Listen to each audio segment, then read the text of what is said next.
The morning sun cast long shadows across Palm Beach's pristine streets as Officer James Barrett settled into his usual patrol spot.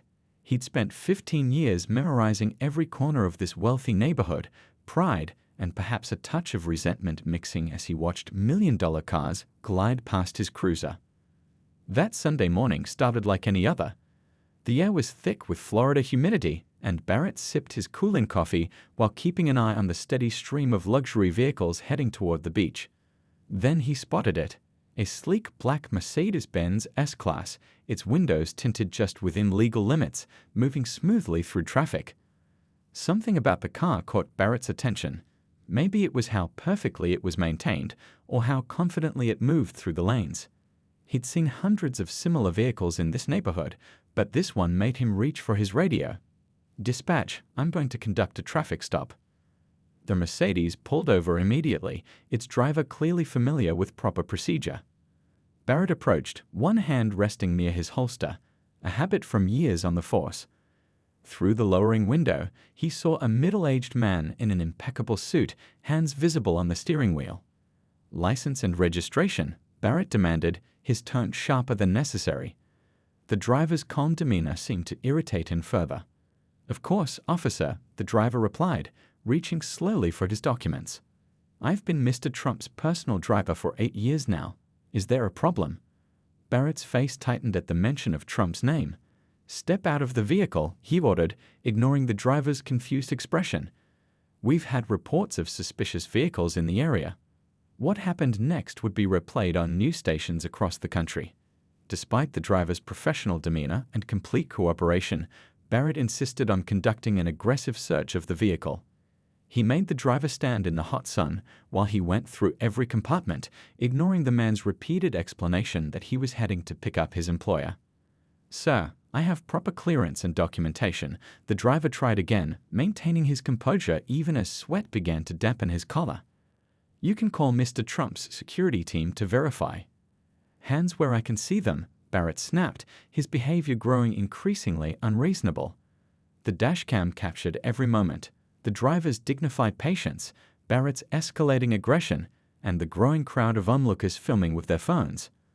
What Officer Barrett didn't know was that his target wasn't just any chauffeur. This man had driven presidents, prime ministers, and celebrities. He had top-level security clearance and a spotless record. More importantly, he had Donald Trump's personal cell phone number programmed into his speed dial. As Barrett continued his baseless search, the driver made a single quiet phone call. Within minutes, the situation would explode beyond the confines of this quiet Palm Beach street, setting in motion a chain of events that would reshape the community's approach to law enforcement. The morning sun climbed higher, its heat intensifying, as Barrett finally ran out of excuses to detain the driver. He returned the documents without making eye contact, his face flushed not just from the heat. As the Mercedes pulled away, Barrett had no idea that his 15-year career was about to come to an abrupt end, or that his actions would spark a conversation that would reach far beyond Palm Beach's manicured hedges. The driver straightened his tie, checked his watch, and headed toward his destination. His hands were steady on the wheel, but his mind was already racing through what would happen next. Sometimes the biggest changes start with the smallest moments, a routine traffic stop on a quiet Sunday morning that would lead to consequences no one could have predicted. The phone in Trump's golden office rang just as he was reviewing documents for his next business meeting. His driver's voice came through, steady but strained, explaining the morning's events. Trump's face darkened as he listened, his fingers drumming an increasingly agitated rhythm on his desk. What happened next surprised everyone. Instead of firing off his usual barrage of social media posts, Trump reached for his private line and dialed the Palm Beach police chief directly. The chief was enjoying his Sunday brunch when his phone lit up with a number he couldn't ignore. "Chief Johnson," Trump's voice boomed through the speaker, "we have a situation that needs immediate attention." His tone wasn't angry, it was worse. It was the voice of someone who had just watched a trusted employee face unnecessary humiliation. Within 30 minutes, the police station transformed into a buzzing hive of activity. The dashcam footage played on multiple screens, showing the incident from every angle. Officers gathered around, watching their colleagues' behavior with growing discomfort. The footage was damning. There was no justification for Barrett's actions, no probable cause, nothing except what appeared to be pure prejudice. The chief's face grew grimmer with each passing minute. He'd defended his officers many times before, but this was different. The driver's credentials were impeccable. His record was spotless. The search was completely unwarranted. And now Donald Trump himself was involved. "Get Barrett in here," he ordered, his voice tight with controlled anger. "And somebody get me the personnel files from his last 5 years on the force." Barrett arrived at the station looking confused, then worried, then defensive as he was led into the chief's office. The blinds were drawn, but everyone in the bullpen could hear the raised voices. When Barrett emerged an hour later, his badge and gun were gone, and his face had lost all color. Meanwhile, Trump's legal team was already in motion. They weren't just looking at this single incident. They were digging deeper, pulling records, asking questions that made the department's top brass shift uncomfortably in their seats. By evening, local news vans had gathered outside the police station. The story was spreading, but not in the way anyone expected. Instead of his usual inflammatory tweets, Trump released a single, powerful statement about loyalty, respect, and the expectations of law enforcement in a civilized society. Reporters scrambled to make sense of it. This wasn't the Trump they were used to covering. This was personal. This was about someone he knew, someone he worked with daily, someone whose dignity had been violated for no reason other than prejudice. The driver returned to work the next day, carrying himself with the same quiet professionalism he always had. But something had changed. Officers who passed the black Mercedes now nodded respectfully. The security team at Trump's properties treated him with newfound deference. As the sun set on that eventful Monday, the chief sat in his office, staring at a stack of incident reports on his desk. Barrett's face looked up from the top personnel file, and below it lay dozens of complaint forms that had somehow never made it to proper investigation. The chief reached for his phone. It was time for some long overdue changes in the department. The story could have ended there, with one officer's dismissal and a brief media circus. But in the quiet neighborhoods of Palm Beach, something bigger was brewing. People were talking, sharing their own stories, and realizing that maybe this wasn't just about one traffic stop or one officer. This was about patterns they'd all seen but never challenged, about power dynamics they'd accepted without question, and about how sometimes it takes an unexpected champion to spark real change. The Internal Affairs Office at Palm Beach Police Department hadn't seen this much activity in years. Detective Rodriguez sat at his desk, surrounded by stacks of files that told the story nobody wanted to read. As he dug deeper into Officer Barrett's history, a troubling pattern emerged from the paperwork. "Look at this," he said to his partner, pushing forward a complaint from 3 years ago. Nearly identical situation. Driver pulled over, no citation issued, but a full vehicle search conducted. He grabbed another file. And here's another one from last summer. And another from spring. The investigation was supposed to be routine. A quick look into a single incident involving a high-profile complaint. Instead, it had turned into something much bigger. Each opened file revealed another buried complaint, another misunderstanding, another incident quietly resolved with a handshake and a wink. Local civil rights organizations began showing up at the station, armed with their own records. The leader of the Palm Beach Citizens Coalition arrived with a thick folder of documented incidents spanning 5 years. "We've been tracking this," she explained, her voice firm but tired. "Nobody would listen before, but now..." Trump's legal team moved through the investigation like a well-oiled machine.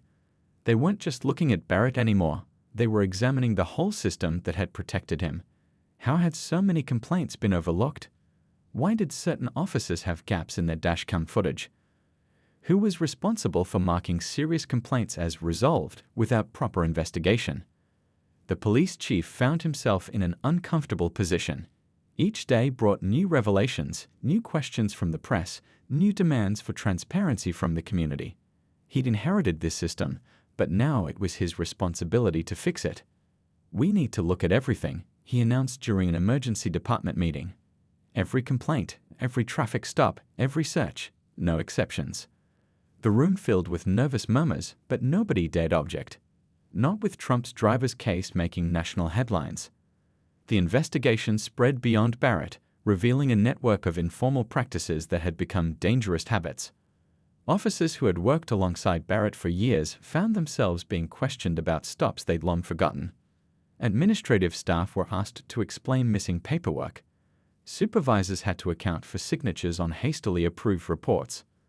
Meanwhile, the driver's story resonated across Palm Beach County. Other drivers came forward: a respected doctor, a retired judge, a local business owner. Each had a similar story: routine drives turned into humiliating ordeals, protests ignored, complaints dismissed. Trump's team worked methodically, building not just a case against Barrett, but a comprehensive picture of systemic issues. They interviewed witnesses, gathered statistics, and compiled data that couldn't be ignored. The numbers told a clear story. Certain drivers were far more likely to be stopped, searched, and treated with suspicion, regardless of their status or credentials. The investigation's scope kept growing. What started with one traffic stop had evolved into a full departmental audit. Officers who had never given a second thought to their routine procedures found themselves confronting uncomfortable questions about their own biases. Community meetings became packed events, with residents sharing stories they'd kept quiet for years. The local newspaper ran a series of investigative pieces, connecting dots that had always been visible but never examined. Social media buzzed with dashcam footage from other incidents, each one adding to the growing pressure for change. As the third week of investigation drew to a close, Detective Rodriguez sat back in his chair, looking at the wall where he'd mapped out all the connections. Barrett's case wasn't just about one officer anymore. It had become a mirror reflecting deeper issues in law enforcement culture. The real question wasn't just what would happen to Barrett, but how the department would transform itself in response to what they'd uncovered. The sun set over Palm Beach, casting long shadows through the police station windows. In homes across the county, dinner table conversations turned to questions of justice, accountability, and the possibility of real change. The investigation had opened a door that couldn't be closed, and through it walked the possibility of transformation that few had thought possible in this quiet, wealthy corner of Florida. The meeting room at Palm Beach City Hall buzzed with tension. On one side sat civil rights leaders, their faces showing cautious hope mixed with skepticism. On the other side stood Trump's team, with their polished suits and leather briefcases. Nobody expected what happened next. Trump walked in without his usual fanfare. No cameras, no tweets, no media circus. Just a man who'd watched his trusted employee face discrimination and decided enough was enough. He took a seat at the table and did something rare: he listened. The civil rights leaders shared their stories first. Years of documented cases, countless incidents swept under the rug, voices silenced by a system that preferred comfort over justice. Trump's driver's case wasn't unique. It was just the first one that couldn't be ignored.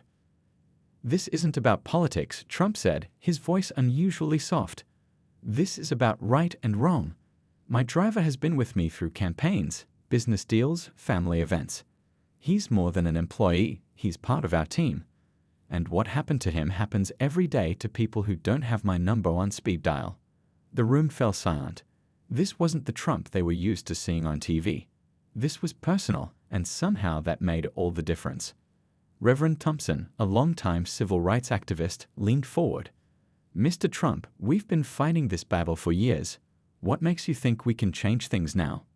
Trump smiled, not his camera-ready smile, but something more genuine. "Because now they have to listen. This isn't just another complaint they can file away. This is about one of their biggest taxpayers saying enough is enough." The alliance that formed in that room was unprecedented. Trump's team provided resources and media attention.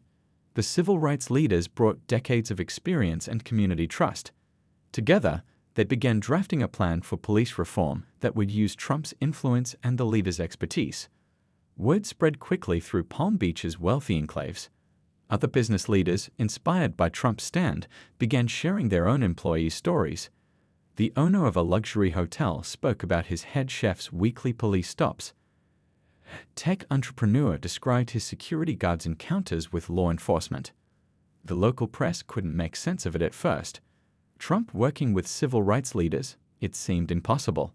But there they were, sitting together at community meetings, reviewing policy proposals, standing united at press conferences. Trump's base was initially confused, but his message was clear.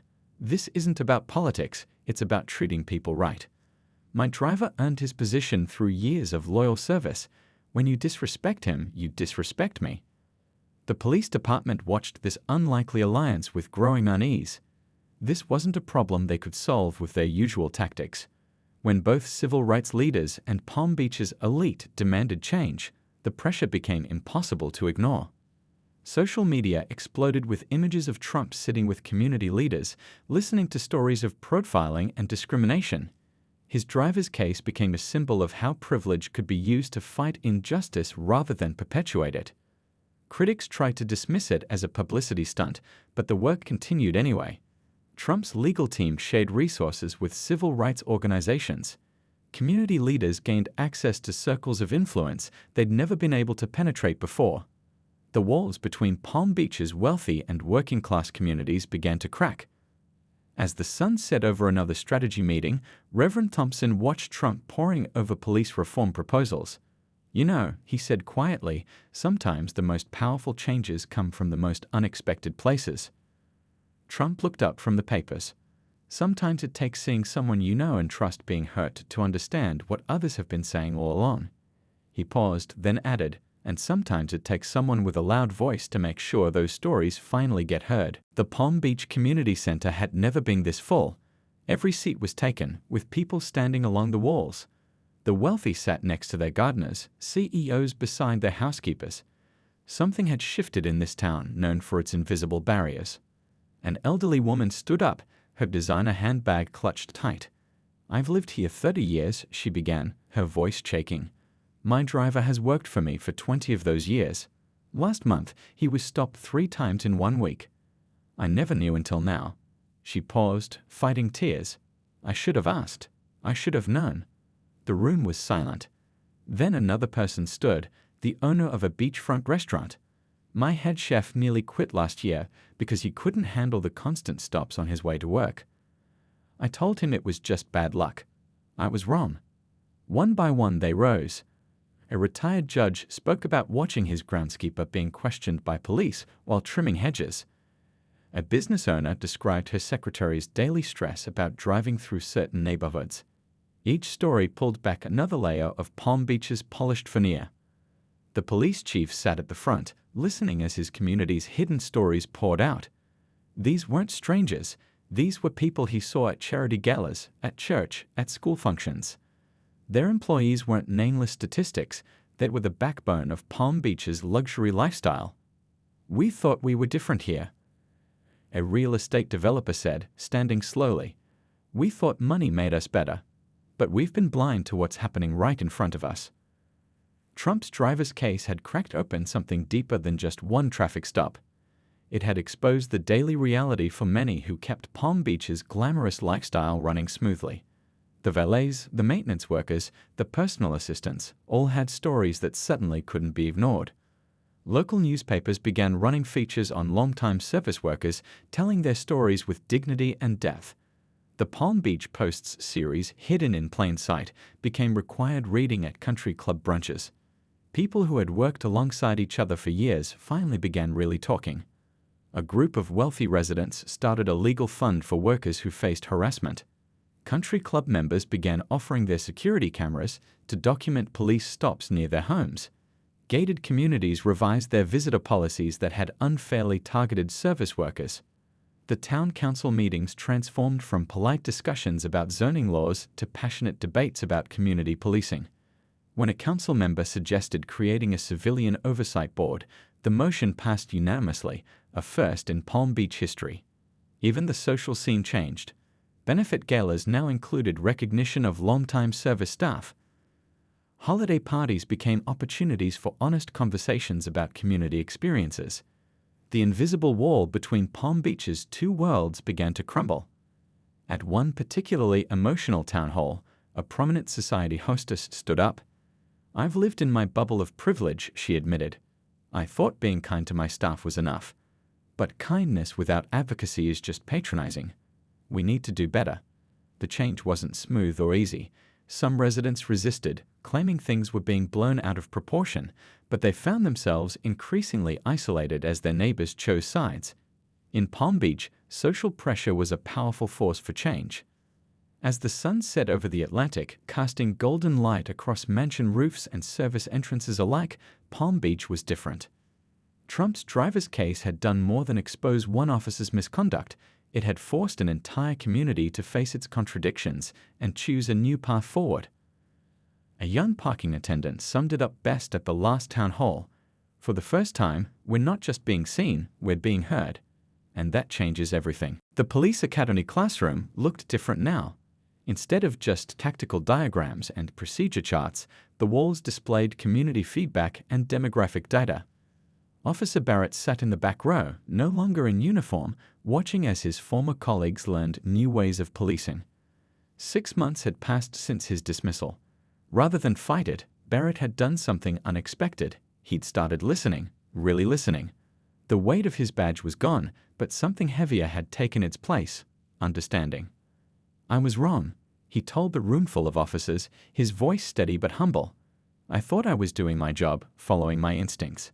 But those instincts were built on biases I didn't want to see." The police chief stood at the front, nodding. The department's new training program wasn't just about rules and procedures, it was about changing hearts and minds. And who better to drive that message home than someone who had lived it? Across town, changes were happening fast. Every traffic stop was now recorded and reviewed. Officers underwent monthly bias training. Community members sat on review boards. The department's data was public, transparent, and regularly audited. "It's not about being perfect," the chief explained to a group of new recruits. "It's about being accountable. When we make mistakes, we own them. When we see problems, we fix them." Trump's influence had opened doors, but the real work came from within. Officers who had initially resisted the changes began seeing results. Traffic stops became more effective when based on actual suspicious behavior rather than assumptions. Community trust grew as transparency increased. Barrett's journey became part of the training curriculum.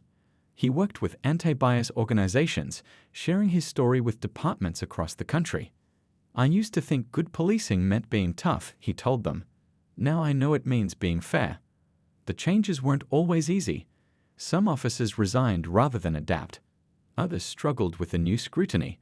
But most embraced the transformation, finding that better relationships with the community made their jobs easier and more rewarding. Regular coffee meetings between officers and community members replaced confrontational traffic stops. The department started hiring more diverse officers, creating a force that better reflected the community it served. Even the police union, initially resistant, began supporting the reforms when they saw improved officer safety and job satisfaction. One afternoon, Barrett sat in his car outside his old precinct. He watched his former colleagues greeting community members by name, chatting with shop owners, helping elderly residents with their groceries. This wasn't the policing he'd known, but it was the policing his community needed. The department's new motto appeared on every patrol car: protect, serve, respect. Simple words, but they represented a profound shift in how officers approached their duties. In the break room, veteran officers now mentored rookies differently. "Watch your attitudes, not just your backs," they'd say. "Your best weapon isn't your gun, it's your ability to listen." The transformation spread beyond Palm Beach. Other departments sent observers, studied the new protocols, and began implementing similar changes.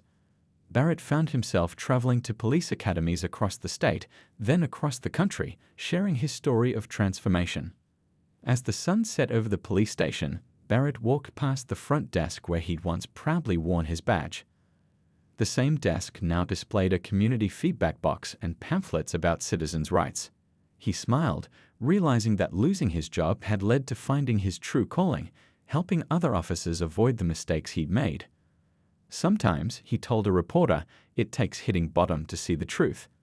I'm not proud of what I did, but I'm proud of what it led to." 1 year later, Palm Beach had become unrecognizable in the best possible way.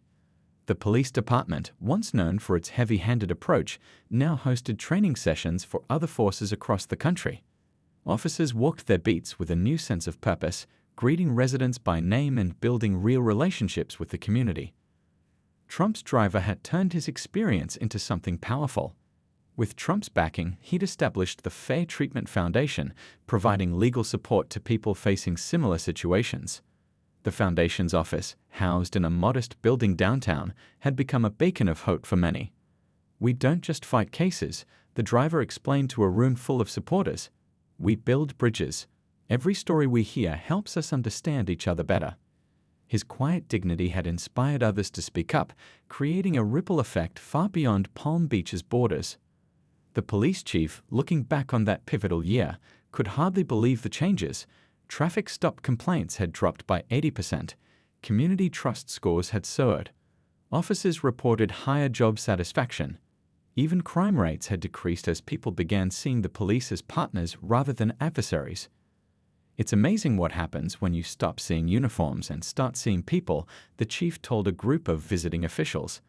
The conference room walls displayed charts showing the department's transformation, not just in numbers, but in community feedback and officer morale. The unlikely partnership between Trump, civil rights leaders, and local law enforcement had become a case study in effective reform. Universities sent researchers to study the Palm Beach model. Police academies revised their training programs based on the lessons learned. Local businesses noticed the change too. Shop owners reported more diverse customer bases as people felt safer visiting different neighborhoods. Real estate agents talked about Palm Beach becoming known for more than just its wealth. It was now a model of community policing done right. At a community celebration marking the one-year anniversary, Trump's driver stood beside his employer, both men watching as residents of all backgrounds mingled freely. "Did you ever think one traffic stop would lead to all this?" Trump asked quietly. The driver smiled. "Sometimes the biggest changes start with the smallest moments." He looked around at the gathered crowd, police officers chatting with residents, former critics working alongside department officials, young people feeling hopeful about law enforcement careers. Barrett, the former officer, had found his own path to redemption. His anti-bias training program had been adopted by departments nationwide. "I'm not proud of what I did," he often said, "but I'm proud of what we all built from that mistake." The foundation's work expanded beyond legal aid. They offered scholarships for minority students entering law enforcement, created mentorship programs pairing veteran officers with community leaders, and developed cultural competency workshops that actually made a difference. As the sun set over Palm Beach that evening, casting long shadows across the transformed community, a rookie officer stopped to help an elderly resident with her groceries. No cameras were rolling, no supervisors were watching. It was just the new normal. The way things were done in a town that had learned to see past uniforms and skin color to the humanity underneath. The driver parked his Mercedes at the end of another long day, reflecting on the journey. His phone buzzed with a message. Another department requesting guidance on implementing reforms. He smiled, knowing that what had started as a painful encounter had grown into a movement for positive change. "Sometimes," he told a young officer later, "it takes one person standing up to show others how to stand together." The officer nodded, understanding that her badge now carried not just authority, but the responsibility to maintain the trust this community had worked so hard to build.